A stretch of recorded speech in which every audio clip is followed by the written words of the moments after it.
पर व्यापक दृष्टि से विचार किया जाए तो ये मालूम होता है कि संपूर्ण मानव जाति और उसके क्रियाकलापों के कुछ मौलिक और आधारभूत लक्षण हैं जो हमारे वर्तमान से अधिक महत्वपूर्ण और प्राथमिक हैं। ये आधारभूत लक्षण ही संस्कृति को एक रूप, गुण, विशिष्टता और श्रेष्ठतम परंपराएं जो है वो प्रदान करते हैं। दूसरे शब्दों में हम ये कह सकते हैं कि संस्कृति मानव जाति को संतुलन और दृढ़ता प्रदान करती है।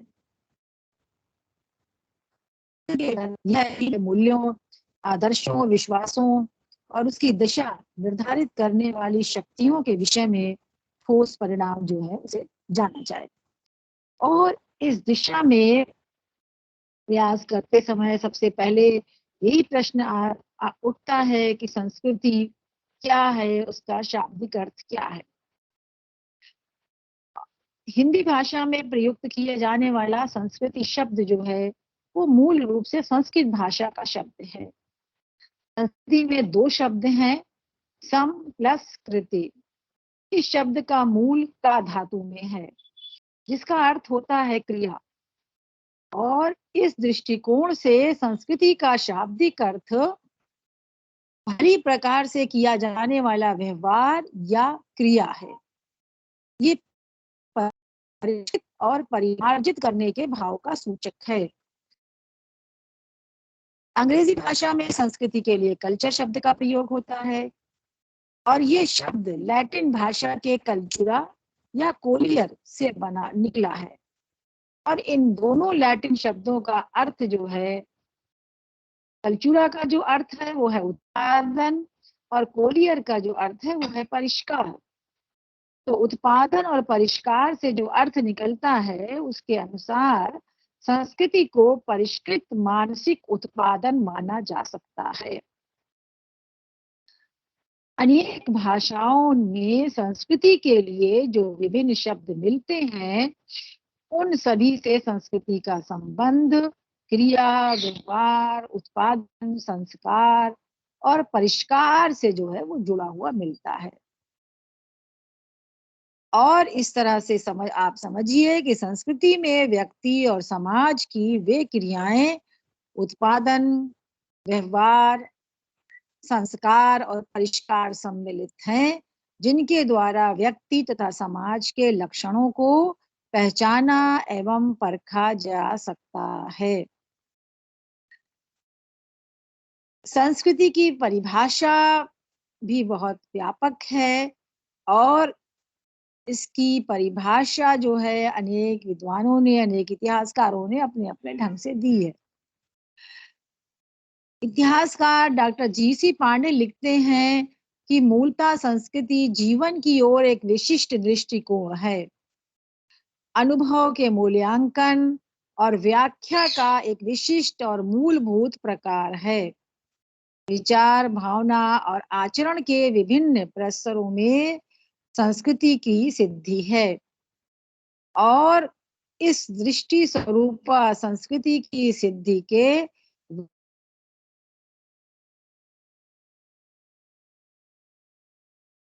बाह्य विस्तार, निरंतर और प्रेरणा बृहत्तर और गंभीरतर सत्ता के रूप में बनी रहती है और किसी भी समाज के जीवन में चेतना का ये गहरा और अदृश्य अनुबंध ही संस्कृति का सार है। इसी तरह से डॉक्टर रामधारी सिंह दिनकर ने भी संस्कृति की परिभाषा के विषय में लिखा है कि असल में संस्कृति जो है वो जीवन का एक तरीका है और यह तरीका सदियों से जमा होकर उसमें हम जन्म लेते हैं। अपने जन्म में हम जो संस्कार जमा करते हैं वो भी हमारी संस्कृति का अंश बन जाता है और मरने के बाद हम अन्य वस्तुओं के साथ साथ अपनी संस्कृति की विरासत भी अपनी भावी पीढ़ियों के लिए छोड़ जाते हैं। इसलिए संस्कृति वो चीज मानी जाती है जो हमारे सारे जीवन को व्यापे हुए है और जिसकी रचना और विकास में अनेक सदियों के अनुभवों का हाथ है। यही नहीं, हमारी संस्कृति जो है हमारा पीछा जन्म जन्मांतरों तक करती है। जैसे कि हमारे यहाँ एक साधारण कहावत है कि जिसका जैसा संस्कार होता है उसका वैसा ही पुनर्जन्म भी होता है। तो संस्कार या संस्कृति असल में शरीर का नहीं बल्कि आत्मा का गुण है, ऐसा रामधारी सिंह दिनकर का मत है। तो संस्कृति की सबसे संबंधित जो विभिन्न परिभाषाएं हैं, उनके आधार पर ये कहा जा सकता है कि संस्कृति मानव की दशा तथा दिशा का बोध कराती है। संस्कृति को मानव की समस्त उपलब्धि माना जा सकता है। मानव जीवन का आधारभूत ये लक्षण है और इसमें मानव जीवन के सारे गुण जो हैं वो निहित हैं। संस्कृति के गुणों के वशीभूत होकर ही मनुष्य उन क्रियाओं को करता है जो उसे ज्ञान, विज्ञान, समाज, धर्म, साहित्य, कला, दर्शन और चिंतन की ओर अग्रसर करती हैं। और सारी मानव सभ्यता के विकास की कहानी संस्कृति के रूपों का ही बखान करती है।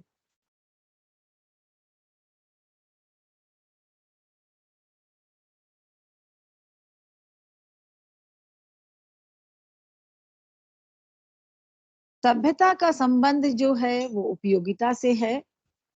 मनुष्य केवल उन्हीं कार्यों को करता है जो उसके लिए उपयोगी होते हैं और सभ्य जीवन का जो प्रारंभ है क्रियाशीलता द्वारा उपयोगिता की प्राप्ति स्वरूप ही हुआ है। जंगलीपन और बर्बरता की स्थिति से उभरकर जब मनुष्य ने अपनी सुरक्षा, सुविधा और सामाजिकरण की ओर पहले चरण उठाए थे, तभी से उसे सभ्य की संज्ञा से विभूषित किया जाने लगा। दूसरे शब्दों में ये कहा जा सकता है कि जब मनुष्य अपनी भौतिक आवश्यकताओं की पूर्ति के लिए सफल प्रयोग करने प्रारंभ किए, तभी वो सभ्यता की स्थिति में आ गया। इस प्रकार सभ्यता बर्बरता के विरुद्ध जीवित रहने की दशा है और संस्कृति के अर्थ जो है उसे इस प्रकार से समझा जा सकता है कि सभ्यता जीवित रहने की दशा है तो संस्कृति इस दशा को दिशा बोधित कराती है। भौतिक लक्ष्यों की प्राप्ति के लिए किए गए प्रयासों से जिन परिणामों की प्राप्ति हुई है, उन्हीं परिणामों को संस्कृति की संज्ञा प्राप्त है। संस्कृति का संबंध जो है वो उपयोगिता से ना होकर उपयोगिता से प्राप्त मूल्यों से है।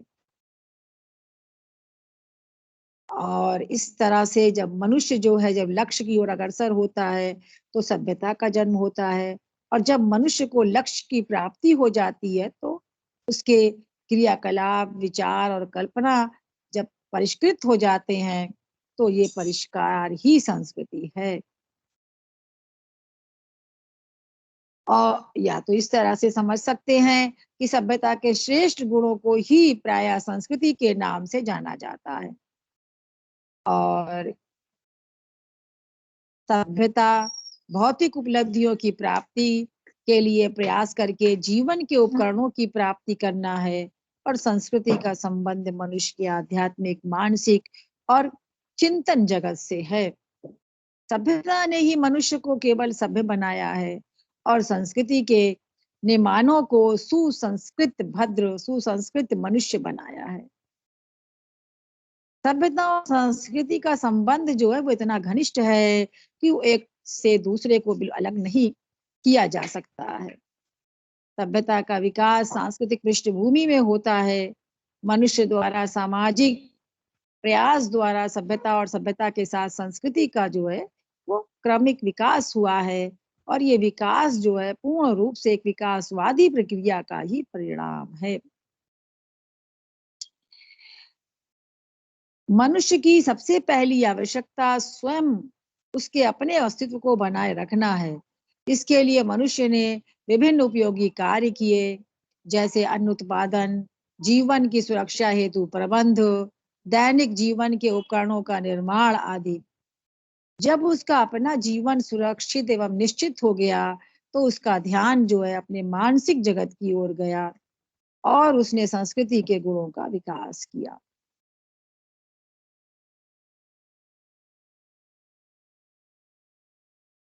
मानसिक जो जागृति है, मानसिक जो विकास है, उसके आधार पर जो है अनेक अनेक कल्पनाएं की और इनसे जो है मधुर संबंध, प्रेम, धर्म, कला, साहित्य, आनंद, चिंतन और दर्शन आदि सांस्कृतिक क्रियाओं का जन्म हुआ। और इस तरह से सभ्यता और संस्कृति जो है वो बिल्कुल एकाकार हो गई। सभ्यता और संस्कृति को स्पेंगलर के शब्दों में ये कहा जा सकता है कि संस्कृति कठोर होकर सभ्यता बन जाती है, एक निश्चित आकार ग्रहण कर लेती है, जिसमें कोई और रूप धारण करने और आगे विकास की क्षमता जो है नहीं रह जाती। ये स्पेंगलर का विचार है। सभ्यता और संस्कृति शब्दों को प्रायः साथ साथ प्रयुक्त किया जाता है और इन दोनों शब्दों को एक साथ प्रयुक्त करने का कारण इसकी व्यापकता है और ये दोनों विषय मानव की गाथा के साथ संबंधित हैं। इनके बिना मानव इतिहास और मानव के क्रियाकलापों का अनुमान, मूल्यांकन और उद्देश्य जो है वो समझ पाना असंभव है। ये सभ्यता और संस्कृति मानव समाज की उपलब्धियों की ओर संकेत करती हैं।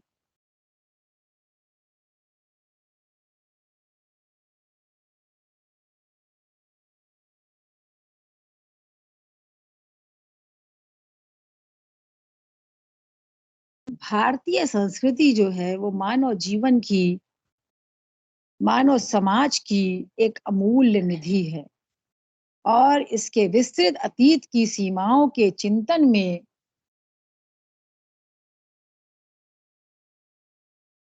और इसके विस्तृत अतीत की सीमाओं का जो चिंतन है वो काफी विस्तृत है।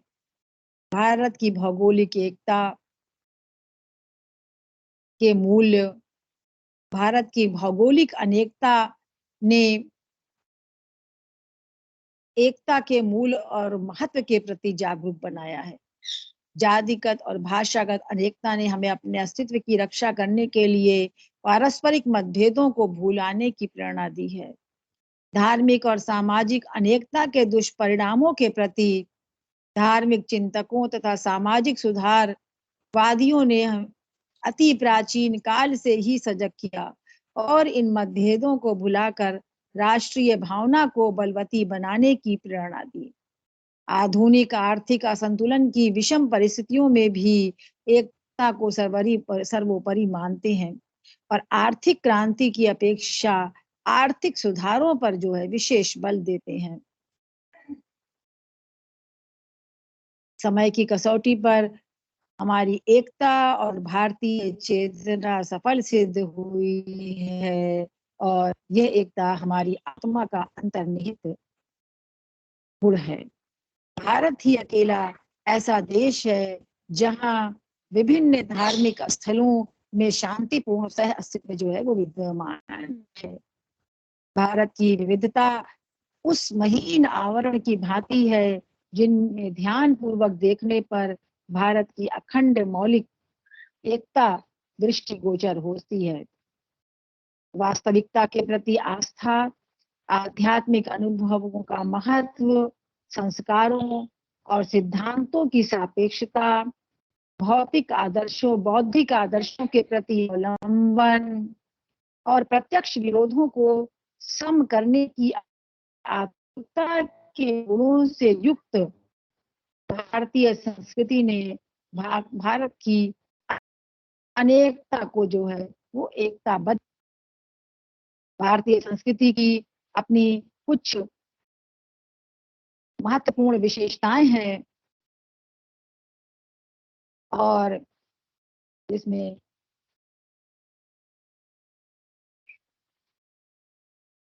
इस संदर्भ में डॉक्टर A.L. बाशम या इतिहासकार A.L. बाशम का ये महत्वपूर्ण ये कथन है कि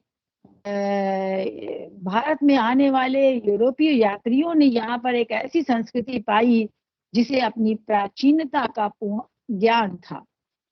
इसी तरह से इतिहासकार गार्डन चाइल्ड ने लिखा है कि मिस्र और बेबीलोनिया के समान भारत में ईसा से 3-4 हजार वर्ष पहले एक सर्वथा स्वतंत्र व्यक्तिशालिनी सभ्यता और संस्कृति जो थी वो विद्यमान थी। इतिहासकार बाशम फिर लिखते हैं कि विभिन्न प्रमाणों और साक्ष्यों के आधार पर ये पूरी तरह से निश्चित हो चुका है कि मानव अस्तित्व के समय से ही भारत भूमि सांस्कृतिक चेतना और क्रियाशीलता की किरणा भूमि रही है। यानी कि भारतीय संस्कृति जो है वो बहुत एक महत्वपूर्ण विशेषता जो है वो उसकी प्राचीनता है, क्योंकि यहाँ पर पूर्व पाषाण काल से लेकर यहाँ पर पूर्व पाषाण काल से जो है हमें शेष जो मिलने शुरू हो जाते हैं। दक्षिण में पल्लवरम से, चंगलपेट से, वेल्लोर से, वल्ली से, पंजाब में सोहन नदी की घाटी से, मिर्जापुर में रिहन क्षेत्र से, इलाहाबाद में बेलन घाटी से, मध्य प्रदेश में नर्मदा घाटी से, विंध्य क्षेत्र से, मध्य गंगा घाटी से, होशंगाबाद, पंचवटी, कैमूर और रायगढ़ से अनेक स्थलों से हमें पूर्व पाषाण कालीन साक्ष्यों के पुरास्थलों से साक्ष्य प्राप्त होते हैं। इसके अलावा हड़प्पा और मोहनजोदड़ो में भारतीय संस्कृति की प्राचीनता के साथ साथ इसकी उत्कृष्टता के भी प्रमाण हमें प्राप्त होते हैं। तो इन समस्त प्रमाणों से ये प्रमाणित होता है कि जब विश्व के दूसरे भागों में उच्च संस्कृतियां विद्यमान थी, तो उसी समय भारत में भी एक विकसित संस्कृति पल्लवित और पुष्ट हो चुकी थी। भारतीय संस्कृति की प्राचीनता इस बात से भी प्रमाणित होती है कि इसने लगभग 4-5 हजार वर्षों से विश्व की अनेक संस्कृतियों को प्रभावित भी किया है। भारतीय संस्कृति की जो दूसरी महत्वपूर्ण विशेषता है वो ये है कि भारतीय संस्कृति में मानव की तार्किक प्रवृत्ति से अधिक जोर आध्यात्मिक प्रवृत्ति पर दिया गया है।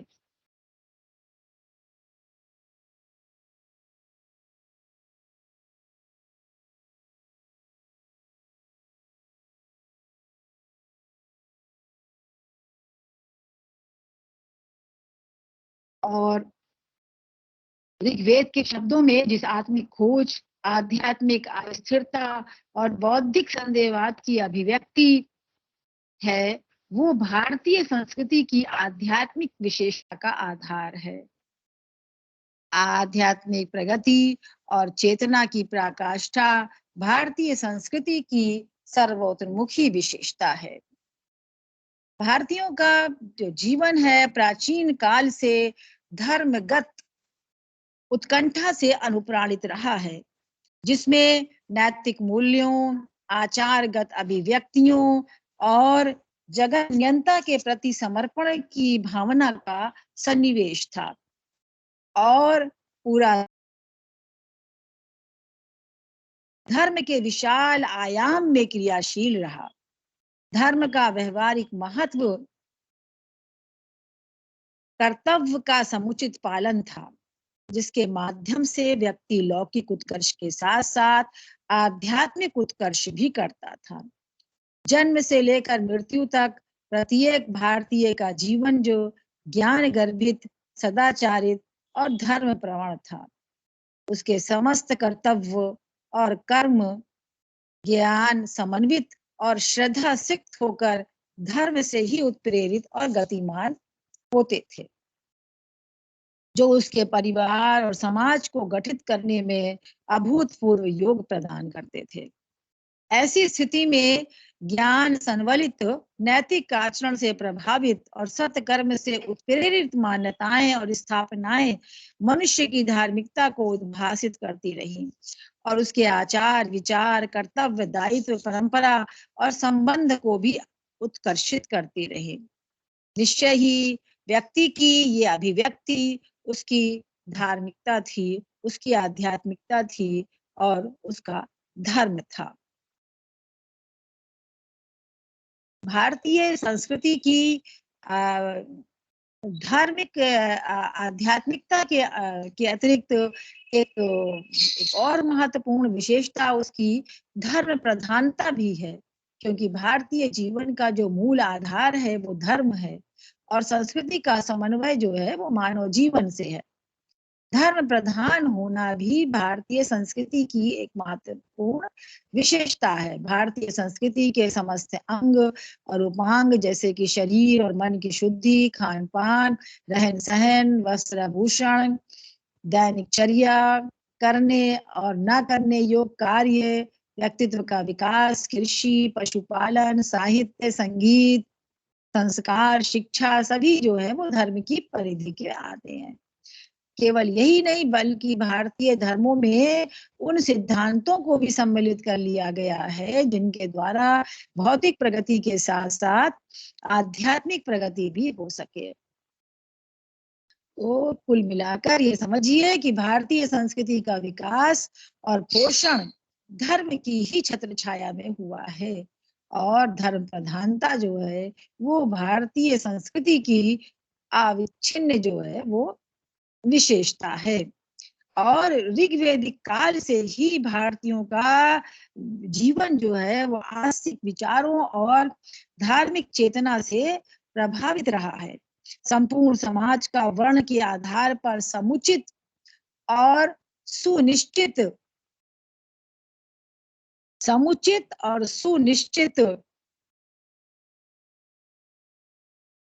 विभाजन नैतिक मूल्यों और धर्म से प्रभावित होकर किया गया था और विभिन्न वर्गों के कर्मों का निरूपण भी सदाचार और धर्म से प्रेरित और अनुप्राणित था।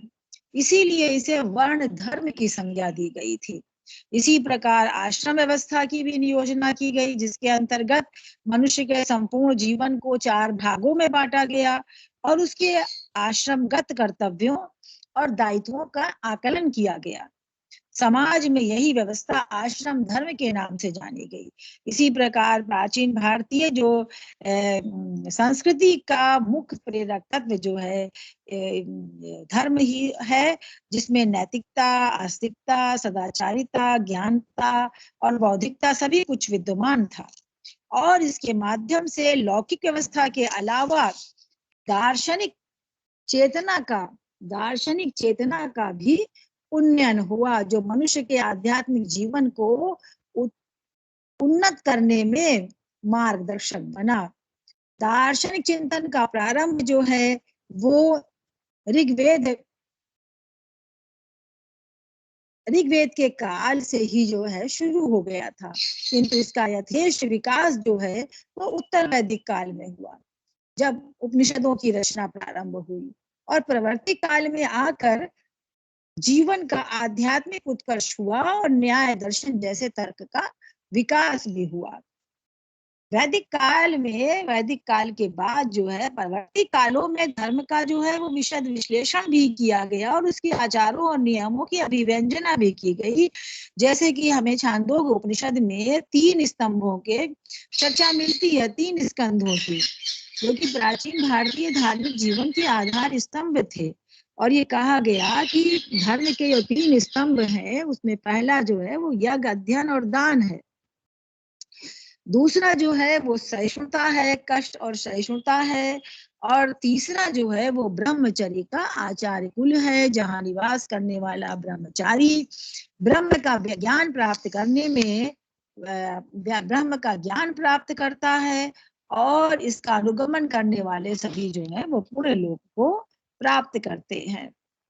तो इस तरह से भारतीय संस्कृति जो है वो आध्यात्मिकता से परिपूर्ण है, धर्म प्रधान है। इसके अलावा भारतीय संस्कृति की जो एक और महत्वपूर्ण विशेषता है वो है इसकी दार्शनिकता।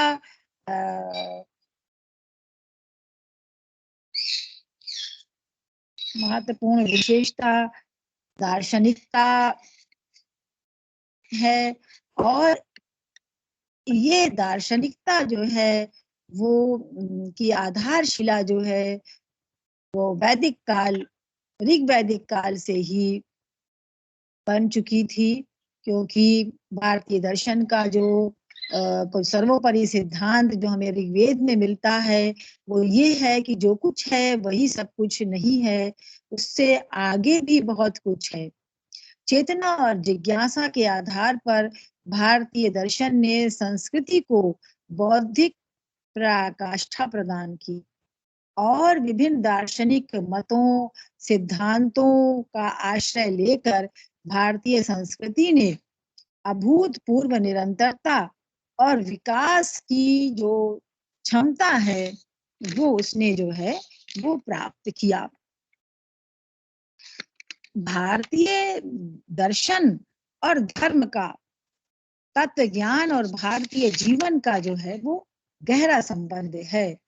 भारतीय दर्शन की धारा जो है वो वैदिक काल से अविच्छिन्न रूप से प्रवाहित होती चली आ रही है, और अन्य देशों के दर्शन शास्त्र से तुलना करने पर इस विशेषता की महत्ता का जो है वो अनुभव किया जा सकता है कि क्या किसी अन्य देश में विचारधारा इतने प्राचीन काल से प्रवाहित हो रही है।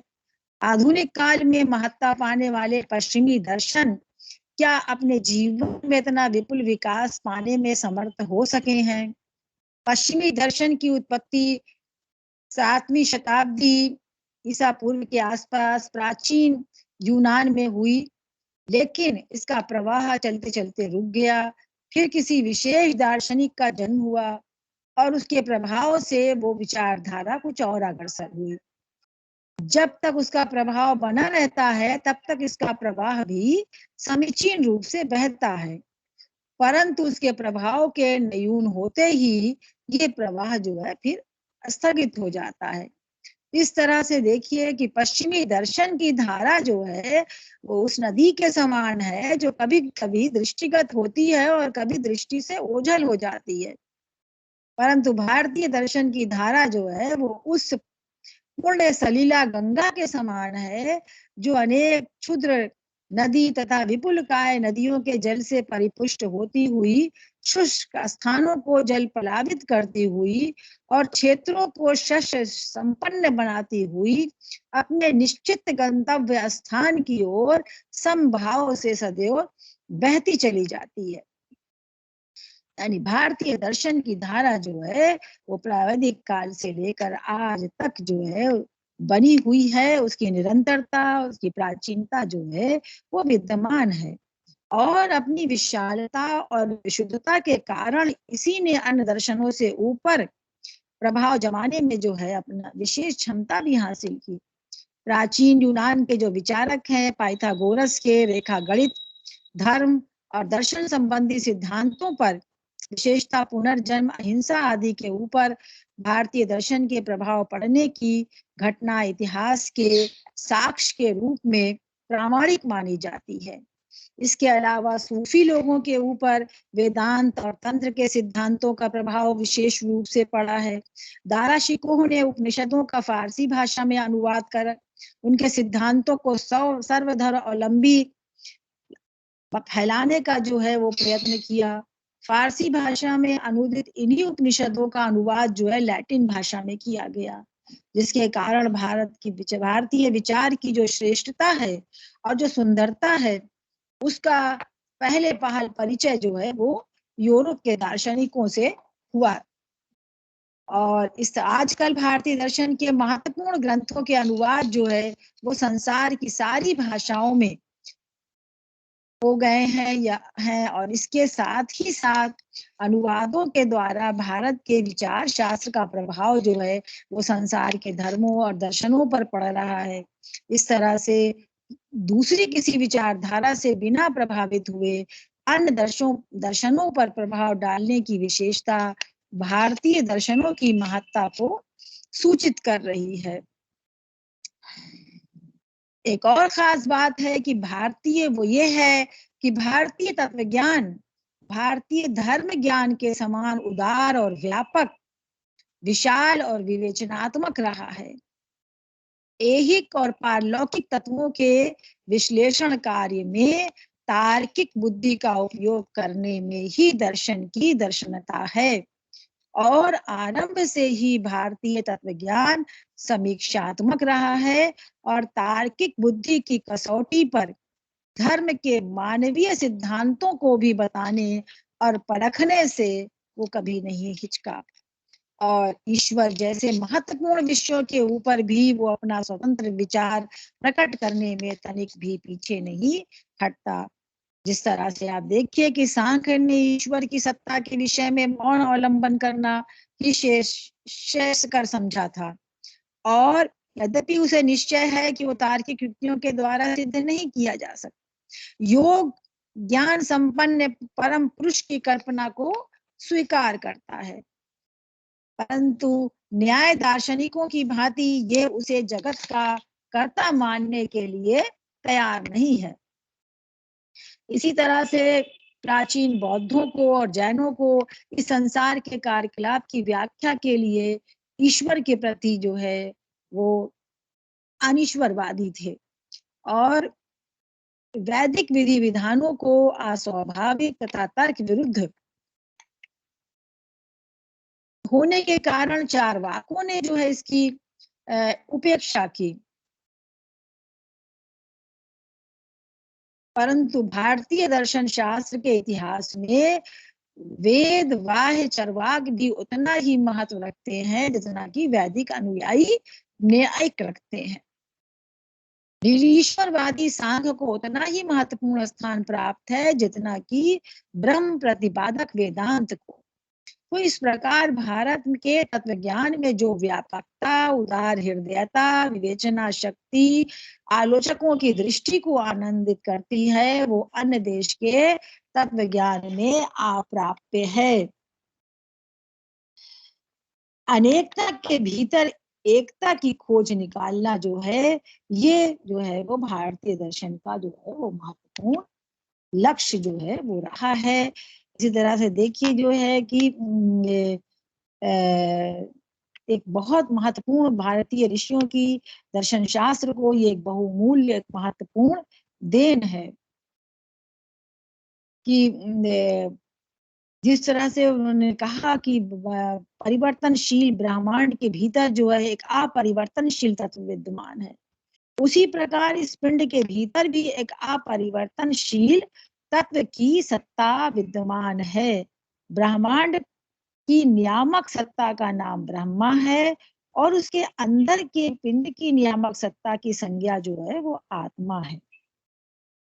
ब्रह्म और आत्मा की एकता जो है प्रतिपादित की है, उसे एक के स्वीकार किया है और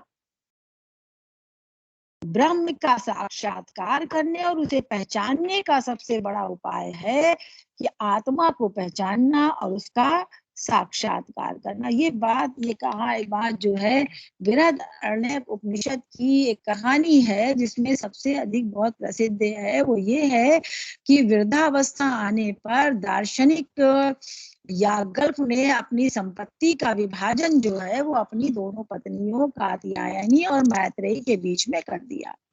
तब विदुषी मैत्रेयी ने अस्थिर लौकिक संपत्ति ग्रहण करने में अपनी बड़ी अनास्था दिखलाई और पूछा कि यदि ये पृथ्वी मेरे लिए धन से पूर्ण हो जाए तो क्या मैं उससे अमृत को प्राप्त कर सकूंगी? तो महर्षि याज्ञवल्क्य ने उत्तर दिया, बिल्कुल नहीं। तुम्हारा जीवन उस आदमी के जीवन के समान होगा जिसे आनंद की समस्त सामग्रियां प्राप्त हैं, परंतु केवल धन प्राप्ति से अमृत पाने की तनिक भी आशा नहीं है। उसके बाद मैत्रेय ने पुनः पूछा कि जिस धन से अमृत की प्राप्ति नहीं होती उसको लेकर मैं क्या करूंगी? मैं तो अमृत की भूखी हूँ। तब महर्षि ने उससे संपत्ति से बढ़कर प्रियतर वस्तुओं का नाम पूछा। मैत्री ने ऐसी अनेक वस्तुओं का नाम लिया। इस उत्तर को सुनकर याज्ञवल्क्य ने मैत्रेयी को जो आध्यात्मिक उपदेश दिया वो भारतीय धर्म और दर्शन के इतिहास में जो है वो सदैव अमर रहे। उन्होंने कहा कि पति के लिए पति प्यारा नहीं है बल्कि आत्मा के लिए, पत्नी के लिए पत्नी प्यारी नहीं है बल्कि आत्मा के लिए, पुत्र के लिए पुत्र प्यारा नहीं है बल्कि आत्मा के लिए। संसार की सारी वस्तुएं अपने लिए प्यारी नहीं होती बल्कि आत्मा के लिए। इसलिए सबसे प्रिय वस्तु जो है वो आत्मा ही है। इसलिए इस आत्मा का प्रत्यक्ष करना चाहिए, श्रवण करना चाहिए, मनन करना चाहिए और निधिध्य आसन यानी कि सतत ध्यान करना चाहिए। क्योंकि आत्मा के दर्शन, श्रवण और मनन और विज्ञान से सब कुछ जाना जा सकता है। इस तरह से देखिए महर्षि याज्ञवल्क्य का ये उपदेश भारतीय दर्शन और धर्म की मूल भित्ति है। मानव जीवन का चरम लक्ष्य आत्मा का साक्षात्कार, आत्मा का साक्षात अनुभव है। और इस अनुभव के लिए उपनिषद जो है वो 3 साधनों का उपदेश देते हैं। वो 3 साधन हैं श्रवण, मनन और निधिध्य आसन। यानी कि आत्मा का, आत्म तत्व का श्रवण करना चाहिए, श्रुति वाक्यों से मनन करना चाहिए, तार्किक युक्तियों से आत्म तत्व का श्रवण करना चाहिए, श्रुति वाक्यों से मनन करना चाहिए, तार्किक युक्तियों से, और निधिध्य आसन करना चाहिए, योग प्रतिपादित उपायों के द्वारा मनन करना चाहिए। तो ये दार्शनिकता जो है वो हमारे भारतीय दर्शन को एकता प्रदान करती है।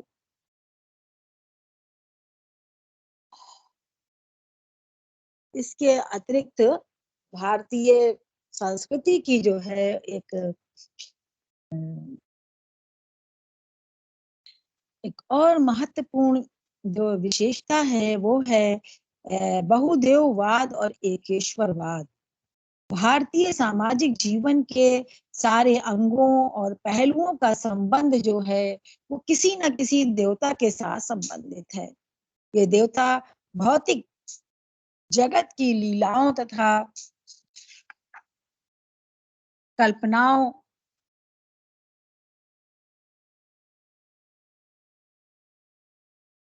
जगत का कल्पना के जगत का प्रतिनिधित्व करते हैं। सारी सृष्टि जो है वो देव रूप स्वीकार करते हैं। भारतीय संस्कृति में सारी जड़ चेतना को उपास्य समझा गया और सारी सृष्टि को देव रूप स्वीकार किया गया।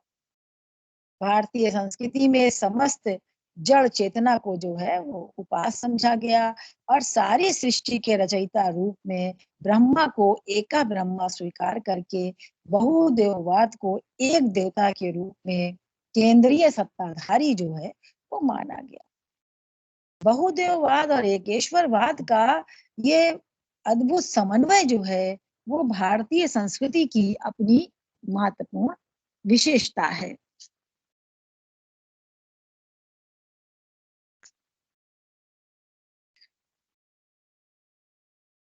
वैदिक देवमंडल के देवताओं को देखिए, भारत जो भारतीय संस्कृति में बहुदेववाद है वो ये वैदिक काल से जो है वो अनेक देवों के वर्ण मिलने लगते हैं और इन्हें हम देखिए 3 वर्गों में रखते हैं। एक तो द्वितीय स्थानीय देवता है यानी आकाश के, दूसरे अंतरिक्ष के हैं, तीसरे पृथ्वी के हैं।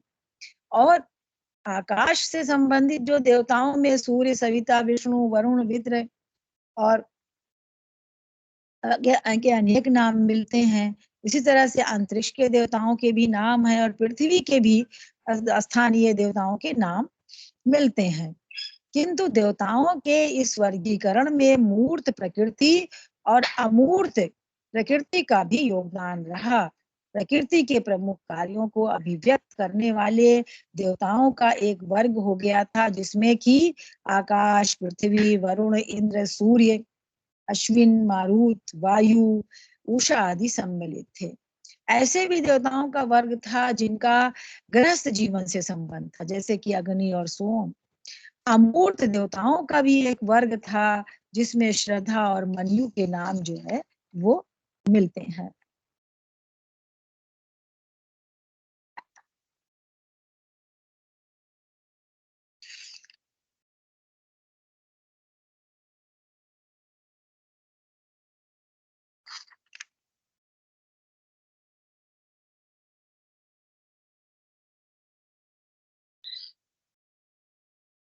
इसके अतिरिक्त देखिए एकेश्वरवाद की जो भावना हमें भारतीय संस्कृति में अ, मिलती है, वो पूर्व वैदिक कालीन आर्य के समय से ही मिलने लगती है।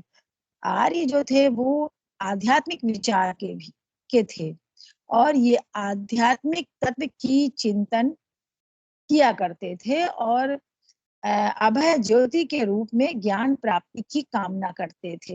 एक स्थान पर भक्त जो है अपने आदित्य देवता से कहता है कि तुम मुझे दाहिने का और ना बाएं का ज्ञान है, ना मैं पूर्व का दिशा को और ना पश्चिम दिशा को जानता हूँ। मेरी बुद्धि जो है वो परिपक्व नहीं है और मैं हताश और व्याकुल है। यदि आप मुझे पथ प्रदर्शन करें तो मुझे उस प्रसिद्ध अभय ज्योति का ज्ञान हो जाएगा। तो इसी तरह से एक दूसरे मंत्र है जिसमें कि साधक जो है वो अदिति, मित्र, वरुण और इंद्र से प्रार्थना करता है कि हे देव, आप लोगों के प्रति मैंने बहुत अपराध किए हैं, मुझे क्षमा करें और मुझे उस अभय ज्योति का वरदान दें जिससे मुझे क्लेशदायक ना लगे। और इन उदाहरणों के अतिरिक्त ऋग्वेद का नासदी ये सूक्त जो है अपनी विद्यात्मक चिंतना और ज्ञान के लिए गौरवपूर्ण है। ऋषि ने सृष्टि के आदि काल की मीमांसा करते हुए आद्वैत तत्व की व्याख्या की है। उस समय न तो मृत्यु थी, न अमरत्व था। इसके साथ ही रात और दिन का भी पार्थक्य नहीं हुआ था। उस समय केवल एक ही था जो वायु के बिना भी अपने सामर्थ्य से सांस ले रहा था, और उसके अलावा दूसरी कोई भी वस्तु नहीं थी।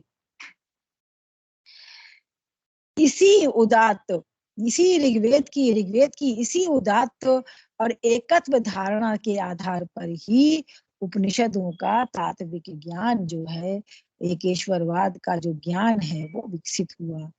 उपनिषद साहित्य देखिए, उपनिषद साहित्य जो है वो एक तरह से वेद रूपी समुद्र का मथा हुआ अमृत तत्व है, और इसमें वैदिक ज्ञान और चिंतन जो है वो सन्निविष्ट है। आध्यात्मिक विचार और तर्क दृष्टि का भी इसमें समावेश किया गया है। उपनिषदों में ब्रह्म का उल्लेख परम तत्व के रूप में हुआ है, और मुंडक उपनिषद में जैसे कि ये प्रश्न मिलता है कि वो कौन है जिसमें विश्व की प्रत्येक वस्तु का ज्ञान हो जाता है, और इसके उत्तर में कहा गया है कि वो तत्व ब्रह्मा है। ब्रह्मा के भी दो रूप मिलते हैं, अपर ब्रह्मा और पर ब्रह्मा, मूर्त और अमूर्त कहा गया है। इसी ब्रह्मा को परमात्मा कहा गया है, जो अविद्या के कारण बंधन में पड़कर जीवात्मा कहलाता है। इसके अलावा आत्मा की सत्ता पर भी अनेक पक्ष जो हैं वो हमें उपनिषदों में मिलते हैं।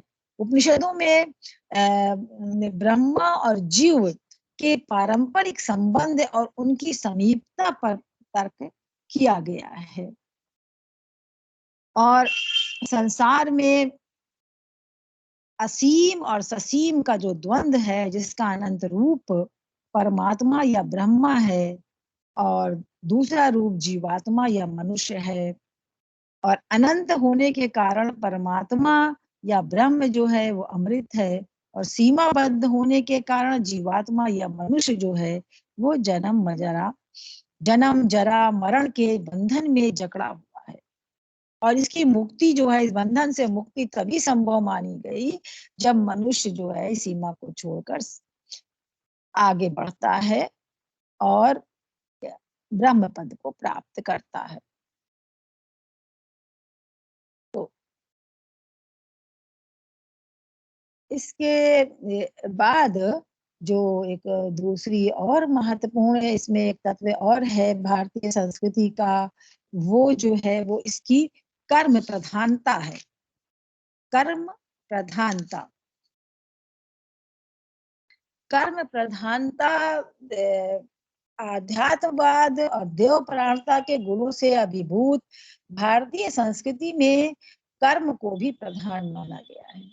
जैसे कि गीता में कर्म के मार्ग पर बल देते हुए कृष्ण कहते हैं कर्मण्यो वाधिकारस्ते मा फलेषु कदाचन।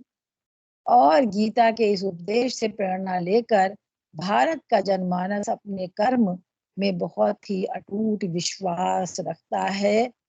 कर्म परायणता की ये भावना से प्रेरित होकर ही भारतीय जन अपना सब कुछ अर्पण करने को तत्पर रहते चले आए हैं। परिणाम की चिंता या अपेक्षा न करते हुए कर्म किए जाना भारतीय संस्कृति की जो है वो अद्वितीय विशेषता है।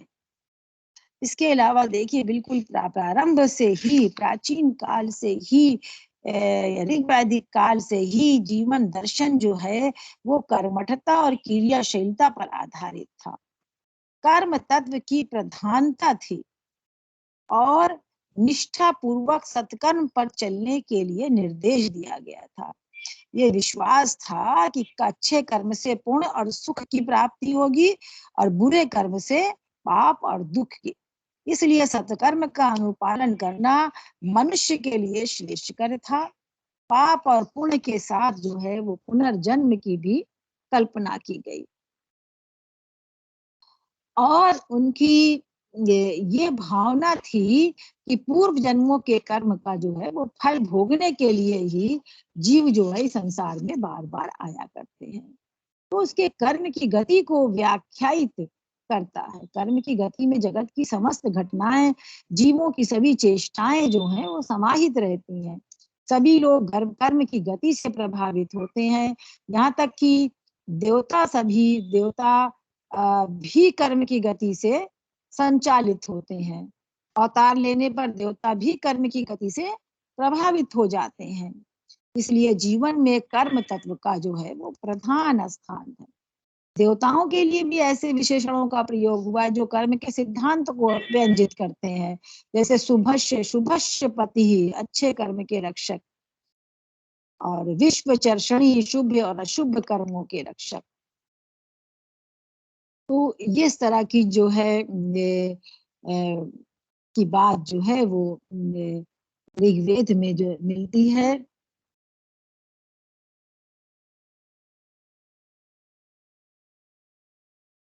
इसके अलावा ऋग्वेद में इस वेदम ये भी मिलता है कि यज्ञ संपन्न करने का फल जो है वो भी तुरंत नहीं मिलता, बल्कि मरने के बाद ही यज्ञ करता दूसरा जन्म ग्रहण करता है और पूर्व जन्म के कर्मों का फल भोगता है।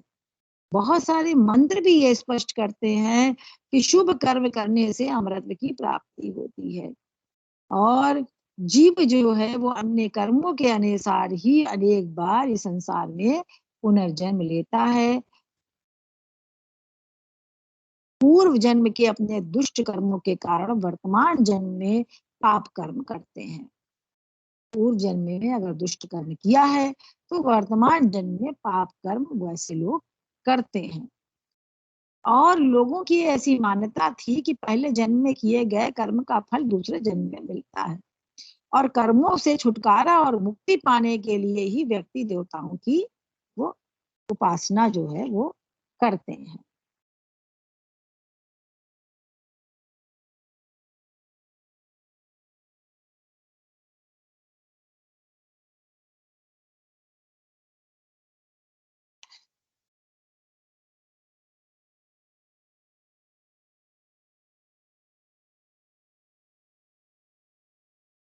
इसके अलावा एक और ये जो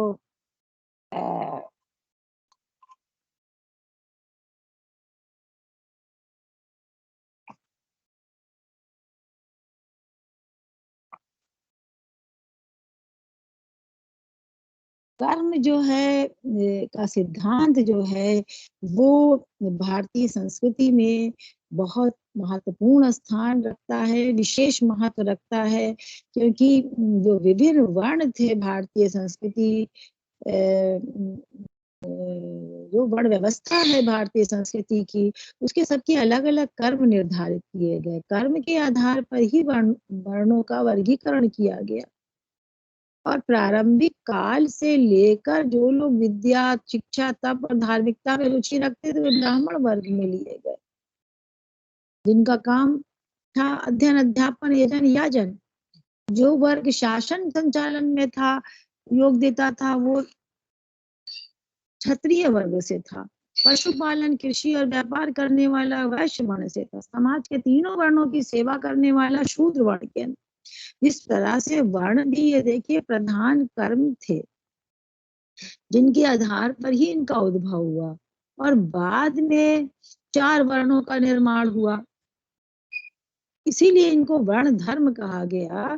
कर्म का ये सिद्धांत जो है वो वर्णों के जीवन में जो है वो जीवंत हुआ, सशक्त हुआ और कर्म फल का दर्शन भी इसी पर विकसित हुआ और पुनर्जन्म की व्याख्या की गई। कर्म के आधार पर ही मनुष्य का जन्म माना गया और ये व्याख्या की गई कि मनुष्य जो वर्तमान में जीवन जीता है वो पिछले जन्म के लिए में किए गए कर्मों का ही प्रतिफल है। इसलिए अच्छा कर्म करने वाला मनुष्य जो है वो अच्छे वर्ण में, ऊंचे वर्ण में जन्म लेता है और बुरे कर्म करने वाला निम्न योनि में। तो अपने कर्म के अनुसार ही मनुष्य को उच्च और निम्न पद मिलता है और वो भिन्न भिन्न वर्णगत परिवारों में जन्म लेता। देखिए ये जो वर्ण व्यवस्था थी ये भी जो है ये भारतीय संस्कृति की बहुत महत्वपूर्ण तत्व है। वर्ण व्यवस्था भी, वर्ण व्यवस्था के अंतर्गत ही समाज को 4 भागों में बांटा गया और समाज की जो 4 प्रमुख आवश्यकताएं थी, रक्षा, धर्म, अर्थ और सेवा की पूर्ति के लिए उसका कार्य विभाजन कर दिया गया और कार्य कुशलता के लिए इस विभाजन ने जो है बहुत योग दिया। सामाजिक असंतुलन भी उत्पन्न होने के कारण वर्ण व्यवस्था के विरुद्ध आवाजें भी उठाई गई और आज के युग में वर्ण व्यवस्था के अनेक दोषों का भी देखिए निवारण हो चुका है, किया जा चुका है और किया जा चुका है और ये अपनी से गतिमान है, निरंतरता से चली आ रही है और सामाजिक विभाजन के रूप में ये वैदिक काल से लेकर आज तक उत्तर से दक्षिण तक निरंतर प्रवाहमान है। और भारतीय समाज में जो ये वर्णों का विभाजन किया सामाजिक व्यवस्था को बनाए रखने के लिए किया गया, इसके भेद प्रभाव और महत्व को एक दूसरे वर्ण पर सिद्ध करने के लिए इस व्यवस्था के अंतर्गत वर्णों के बीच में परस्पर मतभेद और संघर्ष भी होते रहे और प्रतिस्पर्धा स्वरूप एक दूसरे वर्ग के विरुद्ध निराधार तर्क भी प्रस्तुत किए जाते रहे। किंतु इन भेदभावों की प्रणालियों के बावजूद भी वर्ण व्यवस्था की जड़ें कहीं से भी निर्बल नहीं पड़ी, बल्कि परस्पर विचारों और कार्यों और अधिकारों के संघर्ष से इस व्यवस्था की जड़ें और गहरी होती चली गई, जो आज भी हिंदू समाज में वर्तमान है। वर्ण धर्म या वर्ण कर्म का निष्ठा पूर्वक पालन करने से व्यक्ति और समष्टि दोनों का उत्कर्ष होता है। व्यक्ति अपने वर्ण धर्म का अनुसरण करके समाज निर्माण में अपना महत्वपूर्ण योग प्रदान करता है और सभी वर्णों के लोग अपने अपने वर्ण के अनुसार कर्मों को स्वीकार करके एक दूसरे के प्रति होने वाली स्पर्धा से अपने को विमुक्त कर लेते हैं। स्पर्धा से वो स्वतंत्र हो जाते हैं और इससे समाज में शांति, सहयोग और स्पर्धाहीन वातावरण का निर्माण होता है और प्रत्येक वर्ण जो है वो सामाजिक वृद्धि के मार्ग पर जो है वो निर्विरोध अग्रसर होते हैं और इस तरह से मनुष्य का जो है वो सर्वांगीण विकास जो है वो होता है। इसी तरह से देखिए एक और इसी के वर्ण व्यवस्था के साथ साथ आश्रम व्यवस्था भी है कि जो भी व्यक्ति और सामाजिक प्रवृत्ति के व्यक्ति की और समाज की प्रगति के विभिन्न स्तरों को दृष्टिगत करते हुए आश्रम व्यवस्था की स्थापना की गई, और जो कि भारतीय संस्कृति को एक महान विशिष्टता जो है वो इसके आश्रम व्यवस्था के द्वारा प्राप्त हुई।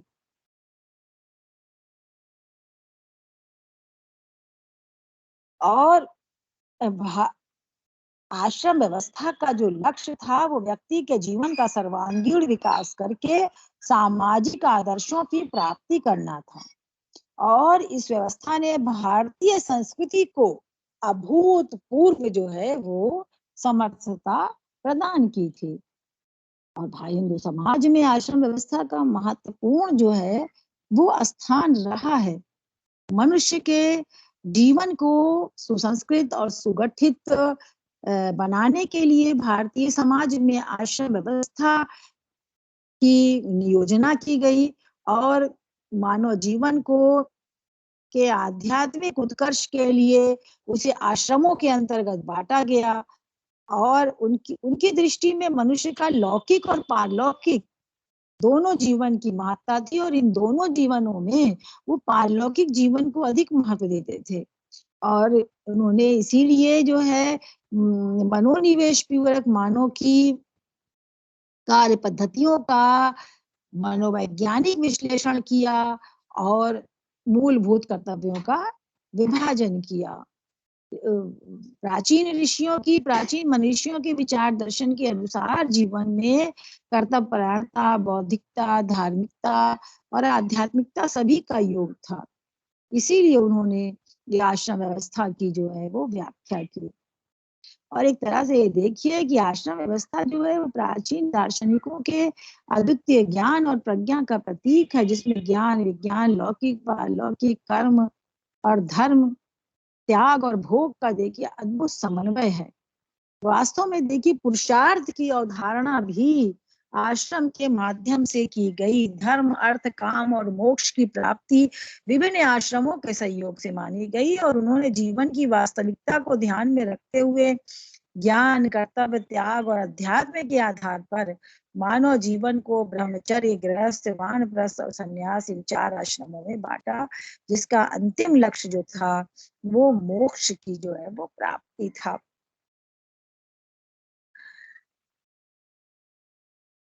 इसी तरह से देखिए जो भारतीय जाति व्यवस्था है ये भी जो है हिंदू सामाजिक संगठन का एक विशिष्ट रूप है, जो हिंदू समाज को अनेक समूहों में बांटता है, और इन जातियों के रहन सहन, स्तर, व्यवहार और आचरण में अंतर भी है। और इस संस्था में अनेक अनेक निषेध हैं, प्रतिबंध हैं, कठोरताएं हैं, जटिलताएं हैं, फिर भी इस संस्था का तारतम्य जो है और सौष्ठव जो है वो निरंतर निरंतर बना हुआ है, और इसके विकसित होने में सैकड़ों वर्ष लगे हैं। और समय समय पर होने वाले परिवर्तन, विदेशी आक्रमण, उलटफेर जो भी है, व्यवसायिक गतिविधियां जो भी हैं, और वर्ण विरुद्ध विवाह हैं, ये आदि आदि अनेक तत्व हैं जिन्होंने जातियों के विस्तार में महत्वपूर्ण योग दिया है। और इस समय भारत में हजार से हजारों जातियां हैं, और उपजातियां हैं, और उनके विभिन्न समूह हैं जिनकी अपनी अपनी विशेषताएं हैं, अपनी अपनी विलक्षणताएं मानी जाती हैं। और हिंदू सामाजिक जीवन को प्रभावित करने वाली जो सभी संस्थाओं में जाति संस्था जो है का भी एक निष्ठ स्थान है।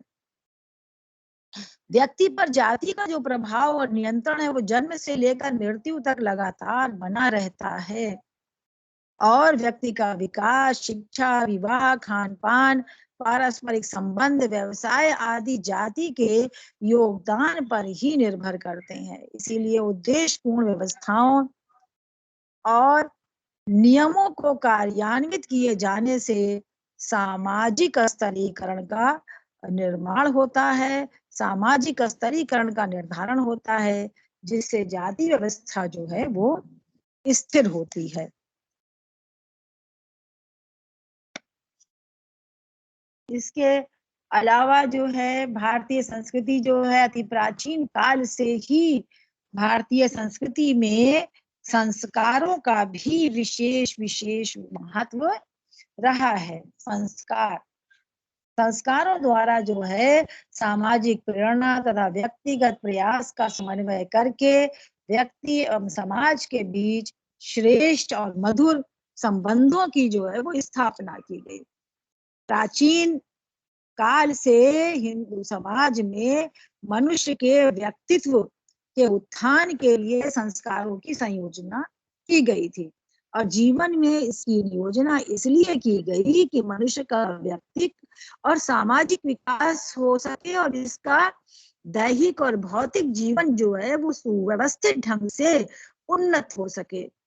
व्यक्ति के असंस्कृत स्वरूप को सुसंस्कृत और अनुशासित करने के लिए संस्कारों की अभिव्यक्ति की गई।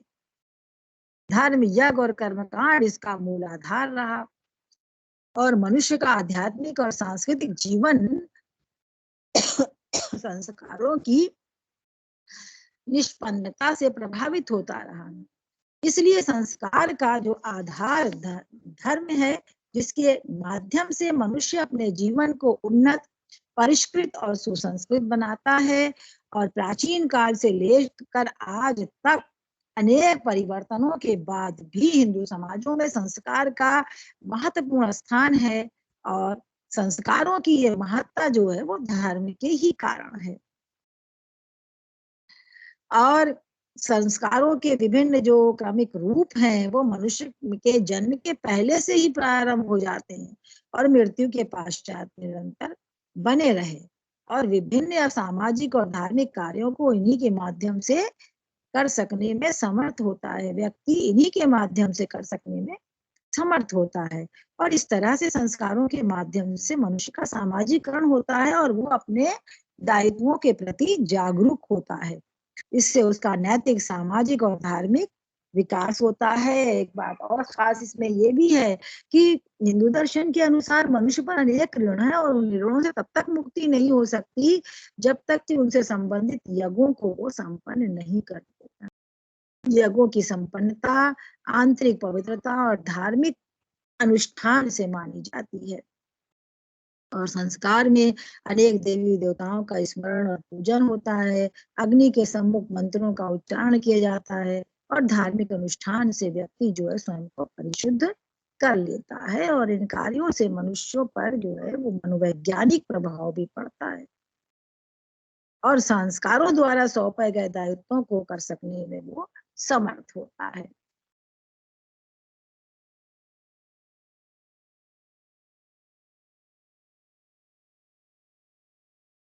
इसके अतिरिक्त भारतीय संस्कृति की जो एक और महत्वपूर्ण विशेषता है वो ये है कि भारतीय मनीषियों ने के इसमें एकीकरण और समन्वय की भावना उत्पन्न की और इसी के जरिए जो है श्रेष्ठता की प्राप्ति करने का प्रयास किया। भारतीय संस्कृति की जो वैचारिकता है, दार्शनिक तत्व है, आध्यात्म है, धर्म है, आचार विचार है और संस्कार है, ये किसी पर थोपे नहीं बल्कि भारतीय संस्कृति ने अपनी समन्वयवादिता और एकीकरण के आधार पर जो है अपनी समन्वयवादी प्रवृत्ति के कारण जो है इस भूमि पर आने वाली सारी संस्कृतियों को स्वयं भू कर लिया और स्वयं जो है वो मन आबाद गति से प्रवाहित होती रही।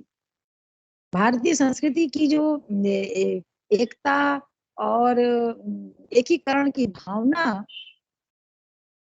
और प्राचीन भारतीय परंपराओं के पूर्णत्व की कहानी है। सभी संस्कृतियां नष्ट हो गई लेकिन भारतीय संस्कृति की एकता और समन्वय जो है वो बराबर जो है वो विद्यमान है। इसके अलावा देखिए भारतीय संस्कृति पर भौगोलिक दशा का किसी भी देश की देखिए सभ्यता या संस्कृति पर भूगोल का भी बहुत प्रभाव पड़ता है और भौगोलिक वातावरण की पृष्ठभूमि से ही मानव जीवन का विकास होता है। संस्कृति और सभ्यता के चरित्र, कार्यकलापों और उपलब्धियों की पृष्ठभूमि भौगोलिक दिशा ही होती है। और इस संदर्भ में जब हम भारतीय संस्कृति और सभ्यता की भौगोलिक पृष्ठभूमि के बारे में जानने की कोशिश करते हैं तो ये ज्ञात होता है कि भारत की भौगोलिक विभिन्नताओं ने भी इस देश को अनेक अनेक विशिष्टताएं प्रदान की हैं। और उत्तर का पर्वतीय देश है, सिंध का गंगा और यमुना का, सिंध और गंगा यमुना का विस्तृत मैदान है, विंध्याचल की पर्वतशालाएं हैं, दक्षिण के पठार हैं और अलग भिन्न प्रकार की जलवायु है। तो इन सब का भी प्रभाव जो है वो भारतीय संस्कृति पर पड़ा है। इसने भी भारतीय संस्कृति को आत्मनिर्भर बनाया है और विभिन्नता में एकता की भावना जो है वो पैदा की है। कि एक तरह से विंध्याचल पर्वत श्रृंखलाओं ने उत्तर और दक्षिण भारत की संस्कृति में अलगाव की स्थिति के रूप में अपना भौगोलिक प्रभाव बनाए रखा। लेकिन उत्तर और दक्षिण के जनजीवन, रहन सहन, भाषा, वेशभूषा आदि में पर्याप्त विभिन्नताएं दृष्टिगोचर होती हैं। डॉक्टर बेनी प्रसाद ने लिखा है कि उत्तर और दक्षिण की सभ्यता के मूल सिद्धांत एक ही थे, परंतु उनके सांस्कृतिक चक्र अलग अलग घूमते रहे।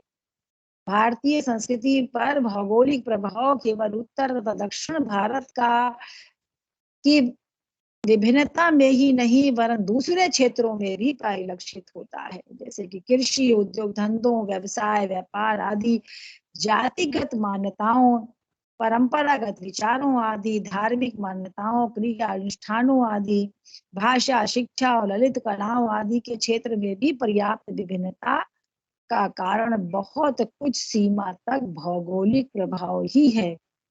और भारत की संस्कृति में विविधता के विपरीत एकता का सूत्र जो है वो सदैव ही बना रहा। और भौगोलिक अलगाव होते हुए भी इस देश की संस्कृति में अद्भुत एकता भी है। सभ्यता और संस्कृति के विकास के कारण ये या साधन केवल यही नहीं होते हैं कि देश में भौतिक संपत्ति या शक्ति का संचय हो। इससे भी अधिक महत्वपूर्ण बात यह है कि देश में अधिकाधिक बौद्धिक शक्ति और आध्यात्मिक चेतना हो। साहस, गंभीरता, सहकारिता और धैर्य आदि की उदात्त वृत्तियां भी संस्कृति को संवर्धित करती हैं। भारतीय संस्कृति पर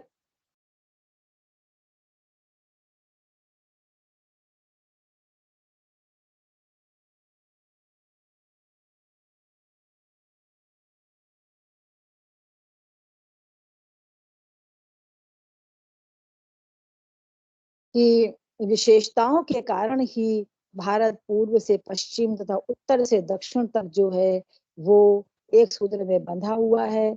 सभ्यता के प्रारंभिक युग से लेकर आज तक भारत के निवासियों ने एक संस्कृति का विकास किया और उसे निरंतर कायम रखा है।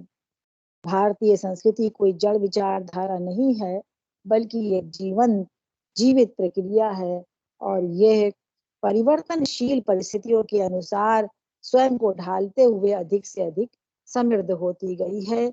और इसने सभी विरोधियों को स्वीकार किया, परंतु फिर भी उसकी आत्मा जो है अपरिवर्तित ही रही है और उसकी आत्मा की के दीपक की जो लौ है वो बराबर अबाध गति से जलती रही है।